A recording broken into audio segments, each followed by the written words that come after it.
Another restricted free agent domino has fallen as Josh Giddey has signed a contract with the Bulls. He joins Cam Thomas as two restricted free agents to sign deals with their teams, and it is a big one for Josh Giddey and the Bulls. There have been talks over the past few days. They were going to come somewhere around the $22 million per year mark. Well, Shams Charania breaking the news here on this Tuesday, September 9th, that Josh Giddey has reached agreement with the Bulls on a 4-year, $100 million deal to stay with the organization. So, of the big four restricted free agents that we've been talking about, of course, including Philadelphia's very own Quentin Grimes, Giddey now locked up. Of course, Cam Thomas last week took the qualifying offer, 1 year, $6 million. So that leaves Grimes and Jonathan Kuminga as the two big restricted free agents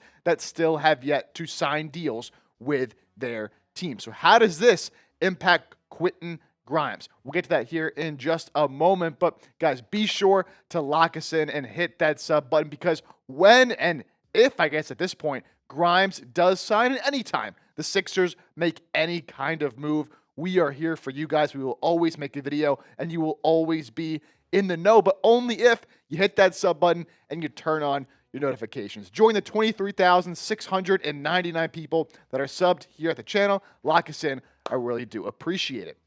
So, we're talking about Josh Giddey, talking about these restricted free agents. How does Giddey's contract impact Quentin Grimes and his negotiations with Philadelphia?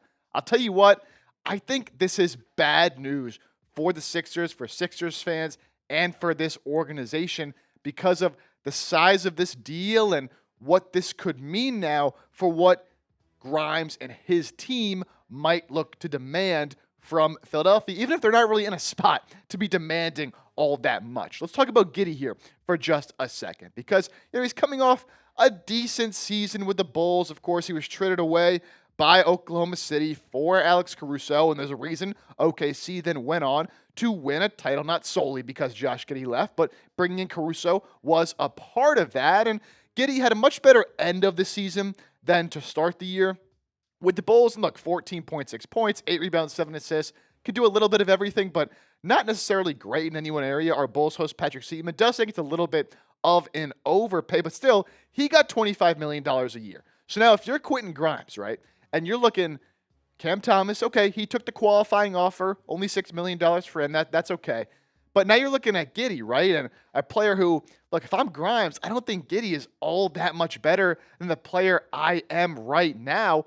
Why wouldn't Giddey and his team at least try to ask for maybe not $25 million, but somewhere closer to that range? I think it's going to be hard now for the Sixers to convince Grimes to take a deal that's $15 million or less. I really feel like we were tracking towards, over the last couple of weeks, somewhere in that $12 up to $15 million range. Now, I don't know if Grimes and his team are going to be willing to take that. So that leaves the Sixers with two options at this point, if that is true. They either pay up to whatever Grimes is asking for, possibly closer to $20 million per season, or they let Grimes take that qualifying offer, 1 year, $8.7 million, and he becomes an unrestricted free agent the following season. Two options that I don't think are ideal for Philadelphia, but it's also a risk for Quentin Grimes, and we'll get to that as well here in just a moment. I didn't think it made a whole lot of sense previously to this Giddey news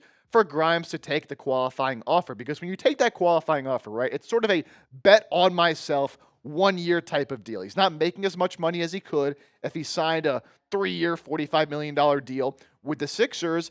And if you're going to bet on yourself, it's not a great situation for Grimes to do that, because he's not going to put up the same numbers he did at the end of last year with the Sixers, because Maxey back healthy, McCain back healthy. You drafted VJ Edgecombe, so he's not going to have the ball in his hands as much as he did at the end of last year. Is his value really ever going to be higher than it is right now? So I didn't think it made a lot of sense for him to take that qualifying offer. But now, if his demands are not met, he could kind of use that and say, look, I'm going to be asking for something closer to $20 million, which I don't think is ridiculous, because, again, Giddey got 25.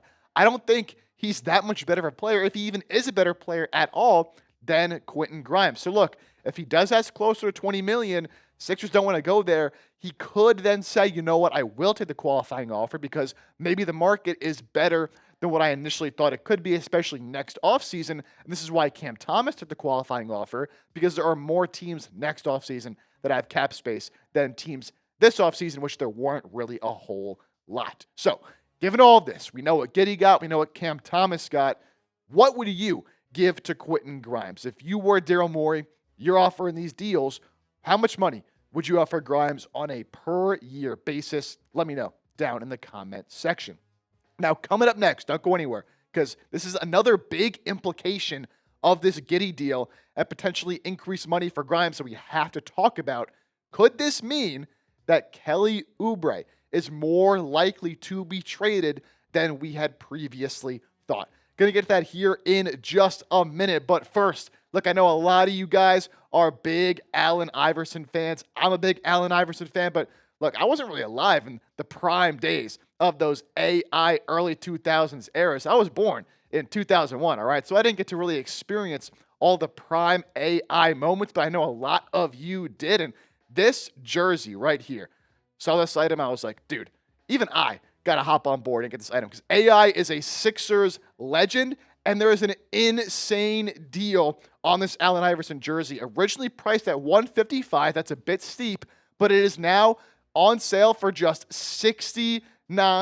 That is nice, and that is a tremendous deal. You can see all the details on this jersey. Obviously, got the Sixers, number 3 for AI, but a lot of intricate Philly-oriented details woven in throughout the jersey. It's super dope. It's super clean, and it is the best deal you're going to find on it if you go to chatsports.com/AI jersey sale. Again, chatsports.com/AI jersey sale. I'll put that link in the comments and description of today's show. Go over there, get the jersey on sale before it is too late. Let's get back to Kelly Oubre. Could this new news with Grimes, with Giddey, mean that Oubre is even more likely to be traded now before the start of the season? If you did not hear, we talked about this on yesterday's show, there's been some rumors heating up that Kelly Oubre, Andre Drummond could be traded before the season starts. Jake Fisher, NBA insider, previously with Yahoo Sports, now does some work with Bleacher Report, had this to say. There's been some buzz all summer long, but the Sixers looking to potentially move one of, if not both, Andre Drummond and Kelly Oubre. If they are able to find a deal for one of those two guys, that would open up some more wiggle room for Philly to pay Grimes a little bit more. So, we already kind of got these rumors and indications that potentially Oubre and Drummond as well could be moved to open up money to pay Quentin Grimes. And that was before we knew how much money Josh Giddey got. As it stands right now, the Sixers are $11 million under the first apron. They want to stay under that apron so that they have flexibility moving into the season with their roster. And if you look at the contract values of Oubre, of Drummond, what each of them make.